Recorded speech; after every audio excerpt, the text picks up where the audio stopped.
Post lang po. This is my new Bavin power bank. Ayan siya.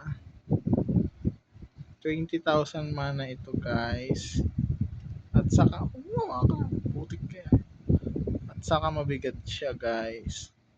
Malaki siya. Tapos aesthetic yung design niya. Makinis, mabango. Local, hindi ito local guys.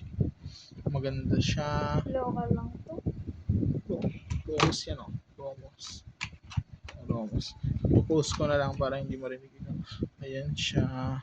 Maganda, makinis. Tapos matibay siya. Local Na- lang din sa bibili. Nagamit ko na siya. Ayan. Bagal Ayan. yung mag-charge. Kagabi nag-charge ako dito. Nakasang charge ako from 30 hanggang 100. Tapos ang nabawas isa lang. Yung isang bilog naman naubos ko kagagamit ng ilaw ko. Okay? Yun lang guys. Thank you for watching. Malobat, 1 minutes pa lang wala. Sino mo? Thank you guys. Subscribe Huwag na na. ibibili. Bye-bye. Ay hindi. Pangit yan.